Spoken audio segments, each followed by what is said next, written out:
Welcome back नाजरीन। जैसे कि ब्रेक पर जाने से पहले मैंने यहाँ पर ये पॉइंट उठाया था कि मैं यास्मीन बेगम से यहाँ पर बात करेंगे कि ये तमाम तर वाक़यात रोनुमा होने के बाद जो उनके साथ ज़िंदगी में पेश आए हैं, उसके बाद सोशली उनको किन मसाइल का हल है, माशरती तौर पर उनको किस किस्म के मसाइल हैं, लोग क्या क्या बातें करते हैं। लेकिन पिछले हफ्ते मैं एक अस्पताल में गई थी, वहाँ पर एक खातून उनको उनकी सास ने जलाया था। उनसे मेरी कुछ बातचीत हुई थी, मैं चाहती हूँ कि नाजरीन वो आप देखें। आइए देखते हैं क्या हो गया आपको, कैसे हुआ ये? मेरी सास ने जला दी। सास ने जला दिया? आप कहाँ रहते हो? हैदराबाद में। हैदराबाद में रहते हो? क्यों, सास ने क्यों जला दिया? पता नहीं, कोई झगड़ा नहीं हुआ। फिर क्यों जलाया? ऐसी क्या चीज कर दी थी? कुछ भी नहीं, कोई झगड़ा वगड़ा नहीं हुआ था। तो कोई कुछ कहती तो होगी सास, कोई ऐसी बात तो होती होगी। नहीं, वैसे ही शौहर प्यार करते थे ना, इस वजह से। तो अब शौहर कहाँ हैं आपके? हमारे पास ही हैं। अच्छा। हाँ। बच्चे कितने हैं आपके? सुबह 2 हैं। बच्चे बड़े हैं? एक बच्चे।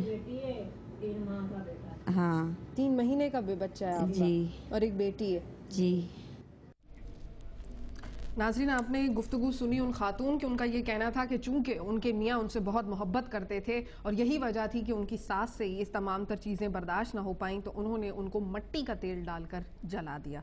यास्मीन, तमाम तर वाक़े के बाद जो कुछ पेश हुआ ज़िंदगी में, जो कुछ हुआ उसके बाद घर वालों ने, ससुराल वालों ने, मोहल्ले वालों ने किस तरह का बिहेवियर रखा आपके साथ? बस मिलना छोड़ दिया कुछ लोगों ने। क्यों? अपनों ने भी कि भाई ये ऐसी होगी जब भी इसके शौहर ने इसको जलाया है। बहुत सारी बातें हैं कि मतलब लोगों ने तंग नज़री से देखना, अजीब नज़रों से देखना, बहुत यानी कि ऐसा हो गया था माहौल कि बस लगता था बस 4 दीवारी घर के अंदर ही जो है ना, बस घर ही सब कुछ है, तो बाहर नहीं निकलना है। घर के अंदर ही बस ज़िंदगी जो है ना, बस 4 दीवारी में मुज़य्यन होकर रह गई, अंदर ही, बाहर नहीं निकलना है, किसी से बात नहीं करना है। अजीब नज़रों से देखते, ये वो जा रही है ना, ये वही है, देखो इसके शौहर ने इस पर तेज़ाब डाल दिया। इस तरह की बातें करते थे लोग, बहुत ज़्यादा, बहुत ज़्यादा। यह एक हकीकत है नाजरीन, क्योंकि जिस दिन मैं यास्मीन के घर पहुंची थी तो वहां पर जब हम शूट कर कर बाहर निकले थे तो वहां पर इनके मालिक मकान ने आकर रास्ता हमारा रोका और हमसे पूछा कि आप यहां पर क्या करने आई हैं इन खातून के घर। उनको इस चीज़ का एहसास नहीं है कि एक औरत इतनी तकलीफ से गुजर चुकी है तो अब उसको हमदर्दी की ज़रूरत है, उसको सहारे की ज़रूरत है, उसे शफकत की ज़रूरत है। ये चीज़ हमारी सोसाइटी रियलाइज़ नहीं करती और हमारी इज्जत का ख्याल है जो कि आज तक इस चीज़ को लोग समझते हैं ना समझना चाहते हैं। जी बैरिस्टर साहब, ये माइंडसेट, वही वाली बात, माइंडसेट कैसे चेंज होगा? माइंडसेट आहिस्ता आहिस्ता चेंज होगा। ये कल्चरल जिसको कहते हैं, जहनियत को चेंज करना, कल्चर को चेंज करना आहिस्ता आहिस्ता। आप कभी भी फ़ौरन अचानक तब्दीली ला ही नहीं सकते।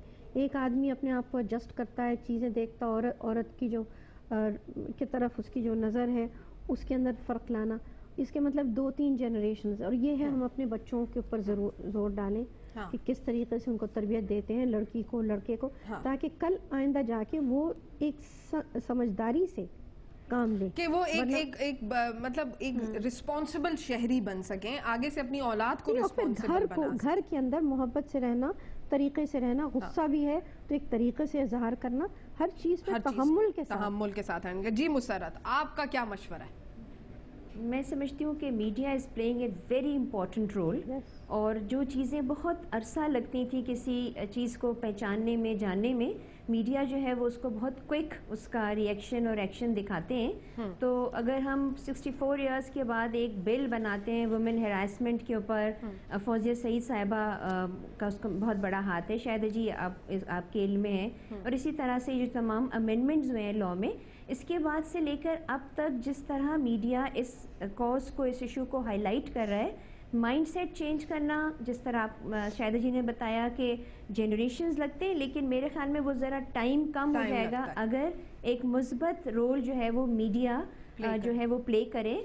जब हादसात हो जाते हैं उस वक्त तो ब्रेकिंग न्यूज़ होती है, लेकिन हादसे के बाद क्या हालात हैं और किस तरह से वो जी रही हैं और किस तरह से उनके साथ लोगों का सलूक है, उसको भी फॉलो अप करना बहुत ज़रूरी है, जैसे कि आज आपने किया है। Thank you so much Musarrat. लेकिन जाने से पहले, मेरे शो का टाइम कम है, लेकिन मैं सैफ अली हमारे साथ छोटे से मौजूद हैं, उनसे थोड़ी सी बातचीत करूंगी। सैफ, कोई पैगाम देना चाहोगे बेटा? क्या सोचते हो ऐसी जो आप थोड़ा सा कुछ प्रॉब्लम हुई थी लाइफ के अंदर, आपने थोड़ा सा देखा, आप क्या पैगाम दोगे छोटे बच्चों को जो आपको टीवी पे इस वक्त देख रहे हैं? पहली बात तो ये, पापा को ऐसा करना नहीं चाहिए था और अम्मी को रिश्तों का काम नहीं करना चाहिए था। नहीं करना चाहिए था। तो अब आप खुश हो मम्मा घर में होती हैं?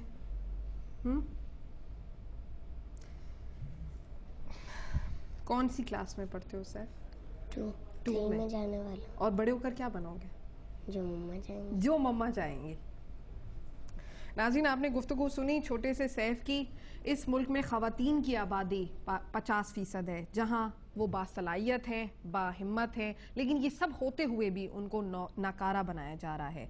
जबकि पाकिस्तानी ख़वातीन ने हर शोबा ज़िंदगी में हमेशा अपने आप को मनवाया है और मुल्क का नाम भी रोशन किया है।